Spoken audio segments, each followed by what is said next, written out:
ప్రేక్షకులకు నమస్కారం. ఇవాళ మన టాపిక్ శీఘ్రస్ఖలనం, నార్మల్ ఎజాకులేషన్ టైం. అంటే ఒక మగవాడికి సెక్స్ చేసే టైం ఎంత ఉండాలి, అంగం ప్రవేశపెట్టిన తర్వాత సెక్స్లో ఎంతసేపు నిలకడగా ఉండాలి, నార్మల్ టైం ఎంత ఉండాలి అంటే మినిమం 2 to 5 minutes 6 minutes ఉండగలగాలి. ఇది నార్మల్ ఎజాకులేషన్ టైం అంటారు. 2 minutesకి బిలో ఎజాకులేట్ అయిపోతే దాన్ని శీఘ్రస్ఖలనం అంటారండి. ఇప్పుడు శీఘ్రస్ఖలనం అనేది సమస్య 100లో కనీసం 60-65 మంది మగవాళ్లకు శీఘ్రస్ఖలనం అనే సమస్య ఈ మధ్య వెంటాడుతుంది వాళ్ళకు. ఇది చాలామందికి సమస్య ఉంది. శీఘ్రస్ఖలనం సమస్య చెప్పుకోరు, చాలా బాధపడుతుంటారు. సార్ నాకు తొందరగా వెళ్ళిపోతుంటారు. కానీ దాని కారణాలు ఏంటని తెలుసుకోవాలి. ఫస్ట్ ఇవాళ నేను చెప్పబోతున్నాను ఏంటంటే దీని గురించి అపోహలు చాలా ఉన్నాయి. ఒక ఫ్రెండ్ చెప్తాడు, సార్ నాకు అరగంట చేయాలి, గంట చేస్తాననే అన్ని మాటలు. సెక్జువల్ టైం అనేది 2 to 6 minutes మ్యాక్సిమం. 2 నిమిషాలైనా పెనిట్రేట్ చేసిన తర్వాత ఉండగలగాలి, ఆగగలగాలి. దానికే నార్మల్ ఎజాకులేషన్ టైం అంటారండి. అసలు శీఘ్రస్ఖలనానికి ముఖ్య కారణాలు ఏంటి? అతిగా హస్తప్రయోగం చేసే వాళ్ళలో టీనేజ్ నుంచి, టీన్ అంటే 13 నుండి 19 వరకు, మన పెళ్ళి కాకముందు టీనేజ్ నుంచి ఎవరు అతిగా హస్తప్రయోగం చేస్తారో, బూతు సినిమాలు ఎక్కువ చూస్తారో వాళ్ళకు హైపర్ ఎక్సైట్మెంట్ అవుతుంటుంది.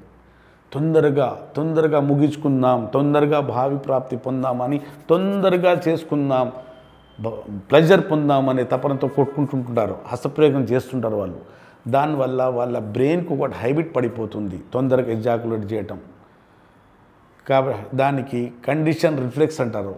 ఆ హ్యాబిట్ పడిన హ్యాబిట్కి బ్రెయిన్కు డిశ్చార్జ్ థ్రెషోల్డ్ అనేది, డిశ్చార్జ్ సమయం అనేది తగ్గిపోతుంది ఒక మగవాడిది. ఎప్పుడు మనం ఆతృతతో, ఎవరైనా చూస్తారనే భయంతో, ఆందోళనతో తొందరగా ముగించుకుందామనే మొదటి నుంచి ఒక బ్రెయిన్కు బ్రెయిన్లో ఉన్న సెక్స్ సెంటర్కు ముగించుకుందామనే ఒక తపనతో తొందరగా కంప్లీట్ చేద్దాం ఇవరకు అనే తపనతో చేస్తుంటే అలవాటు బ్రెయిన్కి పడిపోతుంది. దానికి కండిషన్ రిఫ్లెక్స్ అంటారు. కాబట్టి మనకు అదే అలవాటు, అదే టైమింగ్ చివరి వరకు ఉంటుంది. ఒకసారి సెక్స్లో పెళ్ళి అయ్యాక సెక్స్లో పాల్గొన్నప్పుడు కూడా తొందరగా వెళ్ళిపోవడం జరుగుతుంది. కండిషన్ రిఫ్లెక్స్ అని ఆ కండిషన్ వెంటాడుతూనే ఉంటుంది.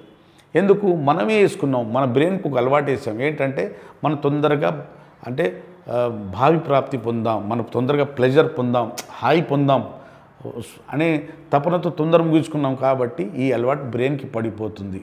దానివల్ల బ్రెయిన్లో ఉన్న కెమికల్లో సెరిటోనిన్ అనే కెమికల్ ఉంటుంది. ఆ కెమికల్ తగ్గిపోవడం జరుగుతుంది. అంగానికి ఇలా రాపిడి చేసే వరకు ఈ ముందు భాగం గ్లాన్స్, దీంట్లో వేల సంఖ్యలో నరాల ఫైబర్స్ ఉంటాయండి. దీంట్లో ఈ ఫైబర్స్ చాలా సెన్సిటివ్గా మారుతాయి. దీంట్లో ఒక సబ్స్టెన్స్, ఈ గ్లాస్లో సబ్స్టెన్స్ పి అనే ఒక పదార్థం ఉంటుంది. మొత్తం శరీరంలో ఉంటుంది పదార్థం. నరాల సెన్సేషన్కు నార్మల్గా మెయింటైన్ చేసే పదార్థం సబ్స్టెన్స్ పి అనేది. ఈ పదార్థం ఇక్కడ ఎక్కువైపోతుంది. బ్రెయిన్లో సెరిటోనిన్ అనే కెమికల్ తగ్గింది, ఇక్కడ ఈ కెమికల్ పెరిగిపోయింది. కాబట్టి పెనిస్ కూడా చాలా సెన్సిటివ్గా మారుతుందండి. దానివల్ల పార్ట్నర్ చేయి తగలగానే, యోని దగ్గర అంగం తీసుకెళ్తుండగానే, లేకుంటే యోనిలో అంగ ప్రవేశం చేస్తుండగానే, సెక్స్ చేయడం స్టార్ట్ చేస్తుండగానే వీర్యం వెళ్ళిపోవడం జరుగుతుందండి. ఎందువల్ల జరిగింది? ఇది నరాల సెన్సేషన్ పెరిగిపోయింది. రెండోది సెరిటోనిన్ అనే కెమికల్ తగ్గిపోయింది. మూడోది ఏంటంటే వీర్యం చిక్కదనం కోల్పోయింది. అంటే ఇప్పుడు విస్కాసిటీ, ఇప్పుడు మన ఈ టేబుల్ ఉందనుకో, టేబుల్లో మనం తేనె వేస్తే తొందరగా పడదు, కింద నీళ్ళు వేస్తామనుకోండి తొందరగా పడదు. తేనె కన్నా నీళ్ళు పల్చకుంటుంది. కాబట్టి వీర్యం పల్చకున్నప్పుడు తొందరగా బయటికి రావడం జరుగుతుంది. పెల్విక్ మజిల్స్ కూడా వీక్ అయిపోతాయి. హస్తప్రయోగం ఎక్కువ చేసే వాళ్ళల్లో పెల్విక్ మజిల్స్ ఉంటాయి కదా, అది కూడా చాలా వీక్ అయిపోతాయి. వీర్యం పలచబడుతుంది.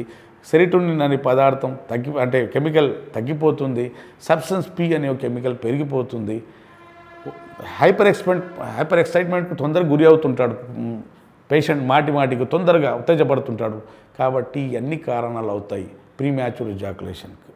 ప్రీమ్యాచ్యూర్ ఎజాకులేషన్కి మా దగ్గర ఏ సైడ్ ఎఫెక్ట్ లేకుండా పూర్తి చికిత్స 100 daysలో పూర్తి చికిత్స ఉందండి. దేని గురించి భయపడాల్సిన, వీర్యంలో పల్చదనం ఉన్నా, మీ సెక్స్ టైమింగ్ తగ్గిపోయినా, సెరిటోనిన్ అనే కెమికల్ తగ్గిపోయినా, సబ్స్టెన్స్ పి అని కెమికల్ ఎక్కువైపోయినా, అంగం ముందు భాగం గ్లాన్స్ హైపర్ సెన్సిటివ్గా మారిన దీనికి అన్నిటికీ శాశ్వత పర్మనెంట్ పరిష్కారం, ఏ సైడ్ ఎఫెక్ట్ లేకుండా పూర్తి స్థాయిలో మా దగ్గర చికిత్స ఉందండి.